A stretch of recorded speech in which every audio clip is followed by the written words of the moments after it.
بسم اللہ الرحمن الرحیم۔ واو اور قالا کہیں گے الذین وہ لوگ اتبعوا جنہوں نے پیروی کی تھی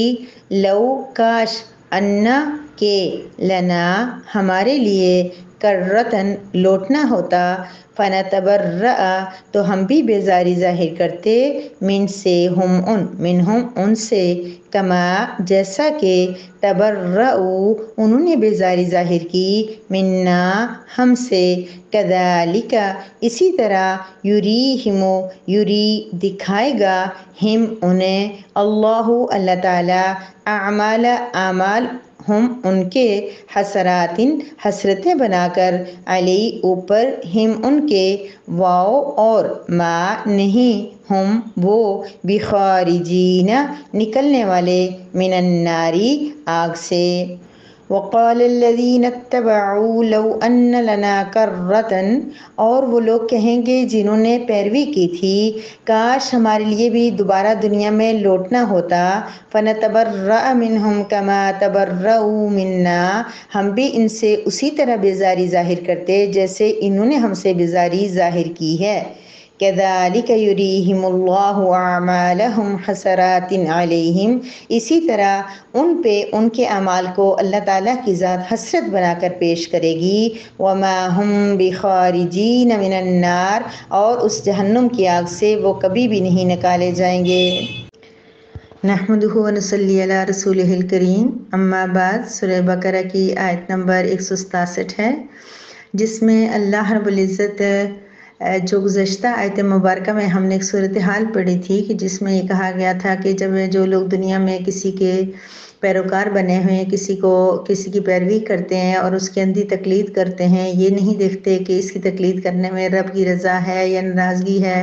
اور یہ جو کام جس کام کا ہمیں حکم دے رہے ہیں یہ صحیح بھی ہے یا نہیں جائز ہے ناجائز ہے ان ساری چیزوں سے بالا تر ہو کے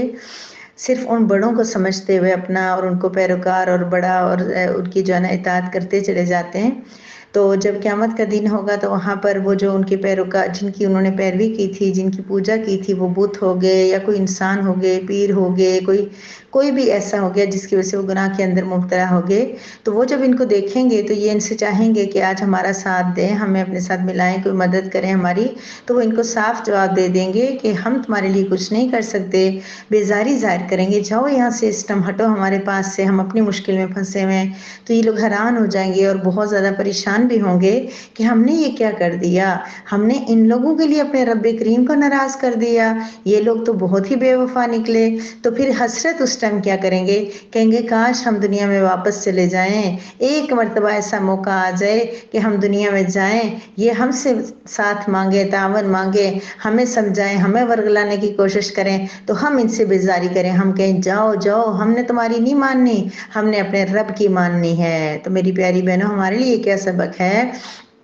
کہ ہمیں آج ابھی دنیا کے اندر ہی اللہ پاک نے یہ آیت سنا کے بتا دیا ہے کہ کوئی بھی چیز اپنے لیے آخرت کے لیے حسرت مت بنانا وہاں کی حسرتیں ادھوری رہ جائیں گی پھر کوئی حسرت پوری نہیں ہوگی۔ آج ہی ایسا کر لو کہ کبھی ایسا مت کرو کوئی اگر تمہیں دین سے دور کرنے کی کوشش کرے رب کریم کے حکم سے ہٹانے کی کوشش کرے تو اس کی اقتداء نہ کرنا اس کی پیروی نہ کرنا اور آج ہی اس سے بیزاری ظاہر کر دو۔ ہر انسان سے محبت کرو پیار کرو رشتوں کا خیال رکھو سب کچھ کرو لیکن جہاں بات میرے رب کی آ جائے وہاں رب کی مان کر رہو دوسرے کی نہ مانو۔ اس وقت اس سے بیزاری کر دو کہ میں ہر بات میں اطاعت کر سکتی ہوں لیکن رب کریم کو ناراض نہیں کر سکتی۔ کاش ہمارے دلوں میں رب کریم اتنے رچ بس جائیں اور رب کریم کی اہمیت اور خوف اتنا ہمارے دل میں ہو جائے اور اتنی محبت ہو جائے کہ ہم دنیا کے کسی رشتے کو کسی تعلق کو کسی بڑے کو کسی مال کو دولت کو کسی چیز کو بھی رب کریم کے سامنے کوئی اہمیت نہ دیں تو حقیقی معنی میں ہمارا ایمان تبھی ہوگا۔ ابھی بہت انکمپلیٹ ہے بہت جو تشنگی ہے ہمارے اعمال میں سب چیزوں میں تو یہ لوگ اس وقت دیکھ کے کہیں گے کاش ہم دنیا میں واپس چلے جائیں ایک بار جائیں اور کوئی کام ہے یا نہیں ہے ان لوگوں کو بھی ہم اسی طرح جواب دیں جس طرح آج یہ ہمیں دے رہے ہیں۔ لیکن اللہ پاک فرما رہے ہیں کذالک یریہم اللہ اعمالہم حسرات علیہم اس دن کوئی واپسی نہیں ہوگی ان کے اعمال ان کے لیے حسرت کا سبب بن جائیں گے۔ ہر چیز کو دیکھیں کاش، بہت بار قرآن پاک میں آیا ہے کہ وہ صدقے کی جب دیکھیں گے کہ صدقے کی فضیلت کتنی زیادہ، کہیں گے کاش ہم دنیا میں واپس چلے جائیں تو بہت سارا ہم صدقہ کریں۔ مجاہد کہے گا کاش میں دنیا میں چلا جاؤں، پھر شہید ہو جاؤں، پھر میں زندہ ہو جاؤں، پھر شہید ہو جاؤں۔ یعنی بہت ساری جگہوں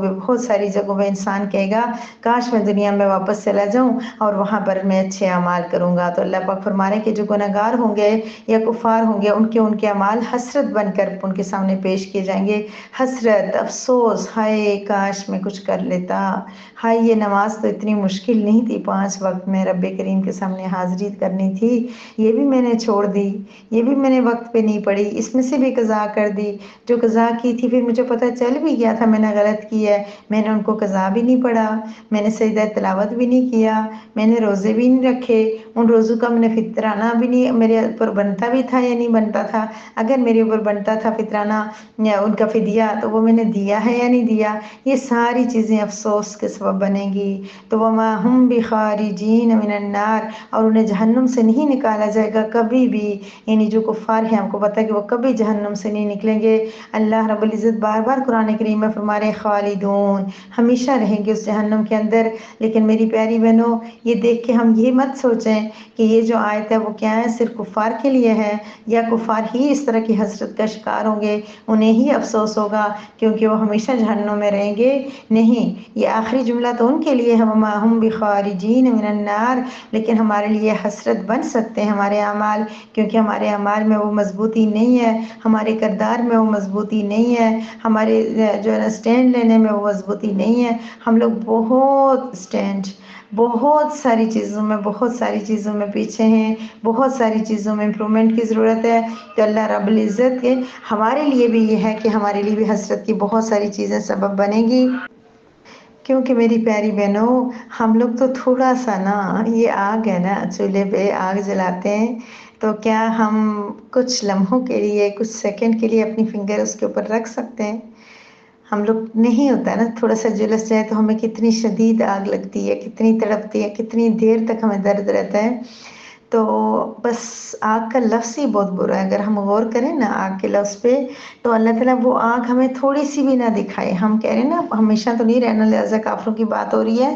لیکن پھر یہ مطلب نہیں ہے کہ ہمارے جو اعمال پہ جو ہمیں افسوس یا ہم لوگ جہنم میں خدا نہ ہنستا چلے جائیں،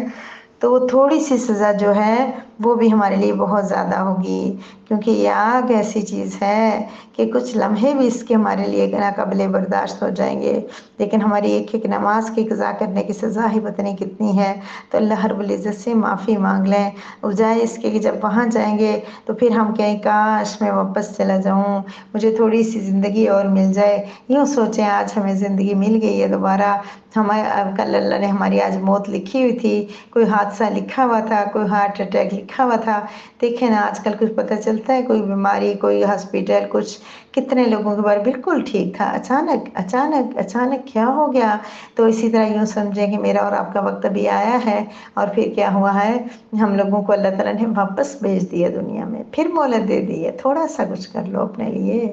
تھوڑی آخرت کی تیاری کر لو، تھوڑی اس دنیا کو عارضی سمجھ کے اس کی خواہشات کو رب کریم کی خواہشات کے تابع بنا دو، خواہشات کرو لیکن ایسی جن میں رب بھی راضی ہو۔ اب اتنی چھوٹی سی بات کہ ہم لوگ کوئی بھی پیشہ بھی اختیار کرتے ہیں، پہلی بات یہ ہے کہ ہماری جاب اگر ایسی مل جائے کہ ہمارا وہ کام اللہ رب العزت کی رضا والا بھی ہو اور اس میں فائنینشلی طور پہ بھی ہمیں سپورٹ ہو جائے، یہ تو رب کریم کا بڑا کرم ہے، یہ کرم مل جائے تو پھر کیا ہی کہنے۔ لیکن کوشش یہ کریں، کوئی جاب کریں، کوئی کام کریں، کوئی فیلڈ اپنائیں، لیکن اتنا تو ہو ایٹ لیسٹ کہ اس میں شبہ نہ ہو کہ یہ صحیح ہے یا نہیں ہے، غلط ہے یا صحیح ہے، اللہ راضی ہوں گے یا ناراض ہوں گے۔ جس میں شبہ بھی آ جائے نا، فرمایا نبی کریم صلی اللہ علیہ وسلم نے کہ مومن وہ ہوتا ہے کہ اس چیز کو بھی چھوڑ دیتا ہے، دع ما یریبک الی ما لا یریبک، کہ اس چیز کو چھوڑ دو، اس چیز کی طرف جو تمہیں شک میں ڈالے، اس چیز کو چھوڑ دو، اس چیز کی طرف جو تمہیں شک میں نہ ڈالے۔